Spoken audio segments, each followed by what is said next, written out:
Mas pinalakas na NCAA Season 98, kasado na. Rookies at iba pang mga bagong salta sa liga, makikilala na. Filipinas of Philippine Women's National Football Team bibisita sa Sports Studio of Champions. Magandang araw ng Martes sa inyong mga kapuso na nanonood dito sa GTV, GMA Online, GMA Pinoy TV, and via our social media accounts. I'm Martin Javier. And I'm Anton Rojas. I'm Coach Hammer Martin Antonio. And this is your guide to anything and everything about sports. This is Game On! Yes!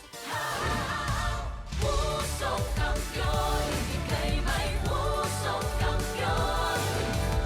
Every day is a shot at greatness sa pusong kampiyon. Pusong kampiyon, ika'y may pusong kampiyon. Every day is a shot at greatness. This is your Ncaa. Pusong kampiyon! Pusong kampiyon! This season, we only have one goal in mind, and that is to achieve greatness every day. Yan din po ang goal at mindset ng ating special guest ngayong araw na ito, dito sa Sports Studio of Champions. And so far, greatest achievement nga nila ang makamit ang kampyonato sa 2022 ASEAN Football Federation Women's Championship. Kaya naman tinatawag na rin silang Southeast Asian's Queens of Football. You may call them queens or champs or even girl bosses, but to us, they are first and foremost Filipinas. Please welcome on the show from the Philippine Women's National Football Team, or simply the Filipinas. Here are Palacios and Hali Long.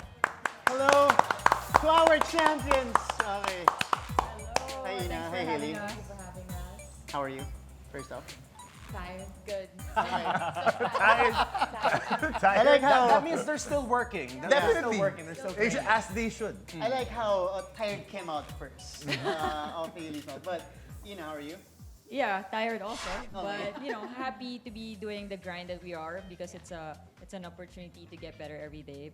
But yeah, you can't help but feel tired in some days, so that's okay. Okay, let's do a rundown first of your achievements, like 2021, 2022. First, Roll talaga. let's do a rundown here. Dami yan. First, they qualified for the AFC Women's Asia Cup semifinals. Next, you took home the bronze medal from the 2022 Southeast Asian Games. And this is the big one! Just recently, you got a gold from the AFF Women's Championship. Okay, can we give them a round of applause first for that? Because they did not make like women's football history. Not just women's football history, but Philippine football history. You're forever there already. Congratulations. Thank you. How does it feel to finally lift your first international football trophy? I mean, let me just tell you a quick funny story for the Asian Cup, semifinals that you were saying. We just wanted to qualify for the World Cup, and then we didn't realize that for us to be able to qualify, we have to be in the semifinals of that tournament. And we were like, wait, hold up. We made it all the way here. Why not just take it? We tried our best to take it all the way, but to lift the trophy, especially here in the Philippines, I would say it's a feeling like no other. I don't think that will happen again in our lifetime. It's already hard enough to win international games and to win a whole tournament. And here at home, I think nothing will be as special as that one. So, yeah, it's crazy. It's good that we asked Ina this because Ina's so used to winning. Like from her college Grabe naman days, yan. high school, college. Oh, like the DNA. It's the DNA. It's the DNA. She You have to started build from that. the winning culture in her university when she was in college. So this is actually the biggest Yeah, and I think I was asked also in one of the interviews, how does it feel? Because the last championship I won was also at Rizal. And it's kind of iconic for me. Like, Rizal is the stadium for Philippine football. And to win a special championship with DLSU and then with the national team, the two teams I love playing for the most, is I'm very honored, and it's I feel very privileged to be able to experience that. What about you, Haley? Haley. I have to go after all of that. I know that's what I was Sorry. thinking. What's Yeah, Haley gonna sorry, say? sorry. I I'm just super honored to be a part of this team. And we started off as underdogs in Southeast Asia, and then in Asian Cup we made it to the semis, and that's on Asia's platform. So to tie with Japan and then to come home, make it to the semis of AFF, which we've also never done before, was a monumentous occasion for Philippine football and ultimately a turning point for football here in the Philippines. Reason we asked that from you, Haley, specifically, because Thailand, Vietnam, they're bigger football nations. Right. Right? They're bigger Perennial contenders. perennial Right. contenders. They have very consistent and strong football programs. But I understand you beat them both Soundly. this year Soundly. alone. After after having a hard time against them in the previous years, how did that feel? Was that like vengeance for you? It was. It was. Okay. Especially with Thailand. We have rivalries with both Vietnam and Thailand. Especially Thailand, we beat them in Asian Cup in India, and then a few months later in SEA Games, they beat us. So it was going back and forth, So that and was we the both. rubber match. This was the, I wouldn't say deciding factor, but the way we won it, I feel like decided our place in Southeast Asia and how we beat them. Yes, definitely. No longer the underdogs, but you know what they say with underdogs? They have the hardest bites. So, right now, we Love it. Diba? I don't know if I've heard that quote Yeah, before. that's my it's first what they time say. hearing That's that. what they say. Kaya yung mga dehado, mahirap kalaban. That's what they said about the Filipinas football. But right now, we step into, since it's a new school year, new season of the Ncaa, you ladies are at the forefront of the sports revolutions. Anything in yung things that kids need to do once they're pursuing sports, just like football and other endeavors? Yeah, I think, whatever that sport is, I really would want them to stick to where they enjoy doing what they're doing. And then, passion comes from there, and then they will naturally just improve. And I think if you love what you're doing, then it comes easier, I would say. And, the challenges will come, but you're always gonna prevail and, get through all the adversities. So, Okay. whatever you love. Okay, we got one last question for you, because you're preparing for the big thing. We're going to the World Cup for the first time. Imagine that. World Cup. Okay, how are you preparing for that? There's FIFA windows every every month or so. So we're preparing by having FIFA accredited friendlies during those windows, so we can get teammates, because we're all over the world right now. So teammates from different clubs, different countries. We come back together as a team and play different countries, so we learn their styles of play. We have more knowledge about the game, like the game on a worldly level. Yeah, so we've left last August 24 for our upcoming friendlies in the States. We'll go against other countries there and then just be exposed with the different kinds of styles that they want us to experience. So yeah, let's give them the opportunity to invite, of course, your fans, your growing fan base. As we speak, it's still growing, to your games, to your upcoming games. What do they need to watch in the future, in the immediate future?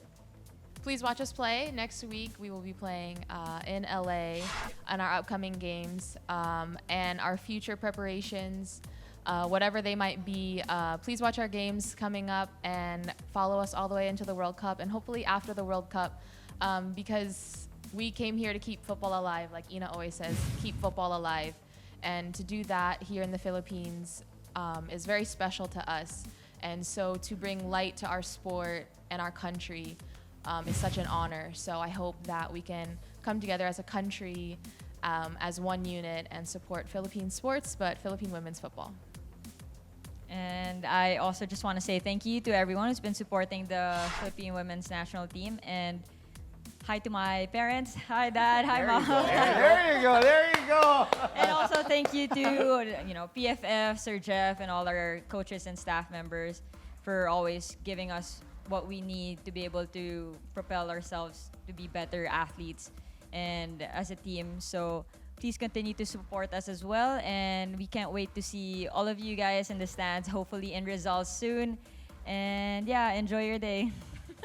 Everybody, let's give it up for Ina Palacios and Hali Long.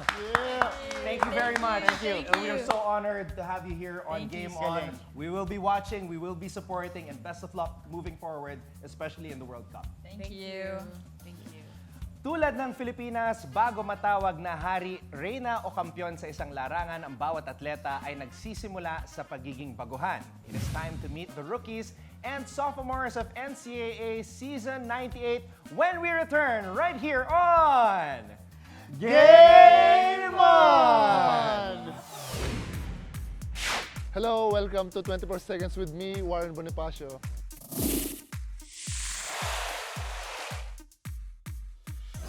Play para sa Mapua, yung Warren Bonifacio, Coach Hammer. This is gonna be a whistle on Mapua. Ang hidden talent ko ay sumayaw. Ang pinakamagaling na NCAA basketball player ay si Coach Randy Alcantara. Kung hindi ako Mapua Cardinal, ang next option kong NCAA school team ay Pusong kampiyon, ika'y may pusong. Pusong kampiyon, ika'y may pusong. One of the reasons why we're always excited to begin a new season is because of the opportunity to welcome fresh recruits.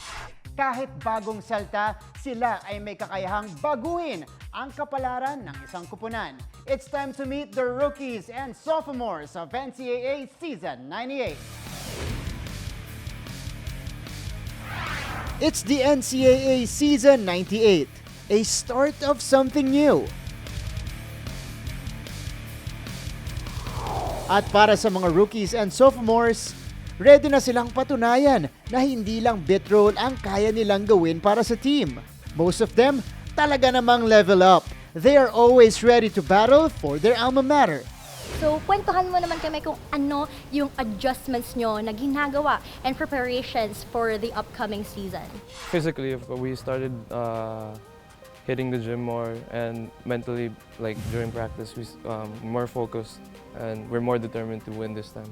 Nagpe-prepare kami na magpalakas kami ng katawan palagi, tapos yung mga liga namin na dumaan, ganun, ginagawa namin siyang motivation na din, ganun.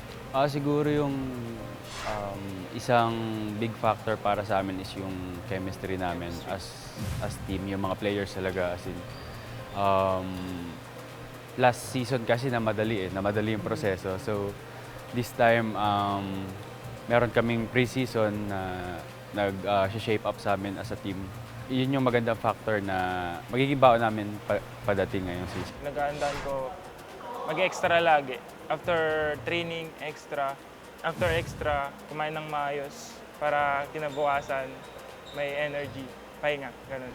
As a rookie, go hard lang ako. Ginagawa ko lang yung best ko para magampanan ko yung position ko as a point guard ng team namin and makapag-distribute ako ng maayos sa mga teammates ko. Yun nga sabi lang sa amin ni Coach Bonnie, mag-move on lang kami sa mga nawala, tapos i-fill up lang namin yung mga role nila. Darating, sabi din namin sa amin ni Coach, darating din naman sa amin yung mga puntos basta nagsisimula lahat sa depensa.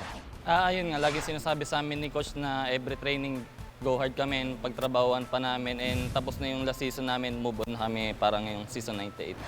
Siguro po kasi nag-focus kami sa ensayo namin. May mga bago po kaming coaches. We've been working sa offense po namin, sa defense. And siguro po, given na mas maraming bago, mas naging solid kami as a team. Pino-focus ko ngayon yung kung paano ako umadjust sa mga teammate ko. Kasi last season parang biglaan lang na nagkakilala kami. Dating bubble lang, tapos biglang nagkasama-sama lang kayo sa court. At saka hindi mo alam kung anong laro ng isa't isa sa amin. Saglit lang rin yung ensayo kasi kaya nabigla kami. Pinaghandaan po namin ngayon yung magsama-sama po kami palagi para po mag-gel yung team namin. At pangalawa po yung pampalay ng katawan. Kasi po yung mga kalaban po namin, nakikita po namin ang laki ng katawan. Kaya kailangan po namin mag-invest para po makasabay po kami sa kanila. Stick lang kami sa plan nila, Coach, sa mga game plan nila. And sumunod lang kami sa system. And then, go hard. Personally ako, yung motivation ni Coach Bonnie, talagang mas ginaganaan ako kasi yun nga, second year ako, second year na. Yung wala na ibang mag-step up kundi kami, mga rookie. Siyempre, yung pagkawala ni Renz medyo malaki din. Pero para sa amin, mga rookies last year, challenge yun kasi mas gaganahan pa kami maglaro. Mas itatry namin i-fill in yung spot na iniwan niya.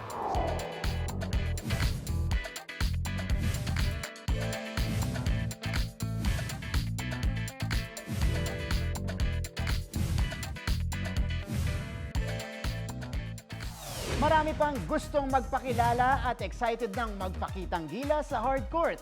Abangan sila sa aming pagbabalik dito sa Game On! Pusong kampiyon, ika'y may pusong kampiyon. Pusong kampiyon, ika'y may pusong kampiyon. Galing sa probinsya, galing sa ibang liga. Minsan pa nga ay sa kalabang kupunan. Ano man ang kwento sa likod ng isang itinuturing na baguhan, kwento pa rin ito ng pagsisimula at pagsisikap na makilala sa larangan ng palakasan na kanyang napili. Let's get to know more rookies and sophomores of NCAA Season 98.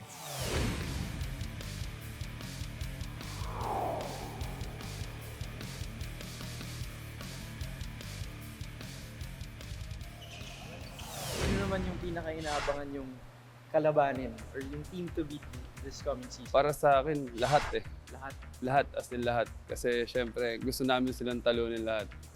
Kumbaga, syempre, last season, di ba, lagi kami talo. Parang gusto namin silang bawian ngayong season. Parang, yun nga rin sabi ni Bravo, parang lahat naman kailangan namin matalo, ganun, para mapunta kami sa goal namin. Siguro para sa akin, let run pa din kasi like last year, parang revenge para sa team. Yun lang. Ang gusto makakalaban yung Letran, yung defending champion. Yun lang. Siyempre yung defending champion na Letran. Kasi yung kalaban namin nung Final Four din na tinalo kami na sobrang ganda ng laban namin na pinakita doon. Kaya gusto namin ulit makalaban yun. I think it's gonna be Mapua. They're tough. We play against them and they're not yet complete, but it's a dogfight. Para sa amin, lahat naman ng team to beat eh. Tsaka lalo na po sarili namin kasi minsan hindi namin maano yung sarili namin. For me, team to beat is ourselves. Wow! Sarili namin kasi baliwala naman yung preparation namin if hindi namin siya gagawin and hindi kami magiging team sa loob ng court. So lahat naman ng team, kaya naman talunin yan eh. Ang magiging problema lang if kaya ba namin talunin yung sarili namin dun sa situation na meron kami. Ang tanong ay kung paano mananalo laban sa ibang team. Pero tama nga naman, paano nga ba lalagpasan at isasagad kung ano ang kaya nating gawin? Sabi nga nila, be yourself, but always your better self. Ipapasilip na namin ang paghahanda para sa NCAA Season 98. Abangan nyo yan sa aming pagbabalik dito lang sa Game On! Hi, welcome to 24 Seconds with me, Ralph Penuela.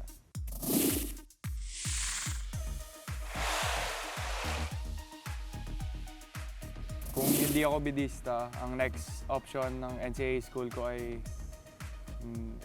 San Beda talaga. Hindi ko makita yung sarili ko sa ibang school.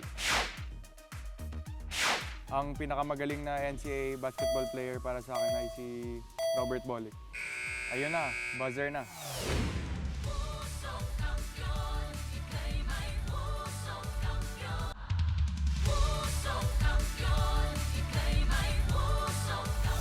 All systems go for NCAA Season 98. This is definitely NCAA's biggest and most exciting season to date.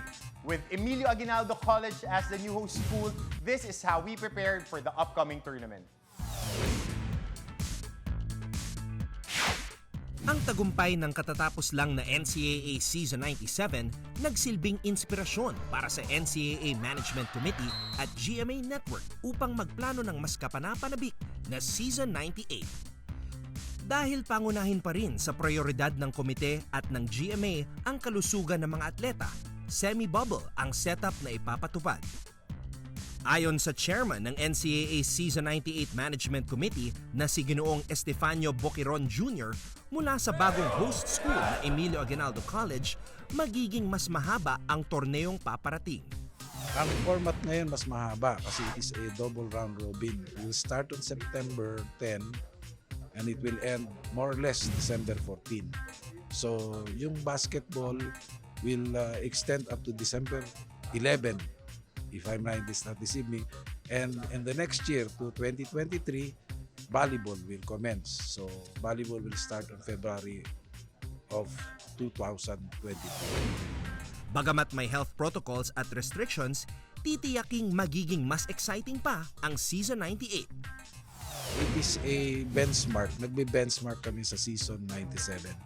The success of Season 97 will hopefully be the success of Season 98. Aside from the basketball and the volleyball, in Season 97, we added other events, especially two major events, which is swimming and track and field. And we also added other events like beach volleyball, junior basketball, and other events like volleyball fiesta. And we also included now the cheering competition. Ayon naman kay First Vice President and Head of GMA Regional TV and Synergy, Mr. Oliver Victor B. Amoroso, may bago na ring tema para sa Season 98. Of course, from Rise Up Stronger, no, we are here now doon sa sinasabi nating celebrating everyday greatness. No? So that's something that we are parang preparing to level up, no, our Season 98. Doon mo makikita na yung pinaghirapan natin from 96 to 97 and then finally 98. Ang nasabing tema ay bilang paghahanda na rin sa isang malaking selebrasyon sa mga taong darating. Parang for me, ito na yung parang hindi man siya culmination, but it's time that we harvest what we have planted for the previous 2 seasons. And it's also noteworthy to mention na 98 is already our parang sure season, no? Where we can already prepare as NCAA celebrates its centennial year. So madaming aabangan, no? Hindi lang for this 98 season, no? But as well as yung parating na 99 and of course 100 years of the NCAA. Dapat ding abangan ang mas pinalakas at pinalaking broadcast team ng NCAA sa mga susunod na araw. Makikilala na ang iba pang courtside reporters na maghahatid ng maaaksyong kaganapan sa hardcourt. Abangan din ang aming pasilip sa nalalapit na NCAA Season 98 opening ceremony na gaganapin sa September 10, kung saan tampok ang mga kasuotan mula sa iba't ibang rehiyon na kumakatawan sa kani-kanilang festivities o selebrasyon. Lahat yan dito lang sa Game On! Excitement building up for NCAA Season 98, right guys? Definitely. So, EAC as the Feel it. host. I can feel it, guys. This is gonna be a good follow-up season for us. And speaking of the excitement, guys, okay, I gotta ask you. Okay. My bad. On a scale of 1 to 10. Bubuelo na ako. Bubuelo ka na. Bubuelo na ako. Naabangan na yun! Ready. With 10 being the highest, of course. How excited are you guys for NCAA Season 98? And you have to show us that level of excitement. Go, Coach Sam. 10 out of 10. 10 out of 10. How about you, Anton? All right, scale of 1 to 10. I can't give you a number, but I will say that I'm as excited for the season as I am excited when I watch a brand new episode of my favorite K-drama. No number, but I'm gonna give you this. Yeah. Got into it. 2020 yun, ha? Yung pinapanood niya. Hey, ngayon, Marts. Coach Hammer, better late than never, right? Exactly. Okay. Exactly. Mga kapuso, kung kanino po ay ipinakilala na natin ang Season 98 rookies mula sa men's basketball, bukas ay ang current superstars at rising stars ng liga naman ang ating kukumustahin. Stay tuned for that. I'm Anton Rojas. I'm Coach Hammer, Martin Antonio. And I'm Martin Javier. See you guys again tomorrow, mga kapuso. This is your guide to anything and everything about sports. This is Game On!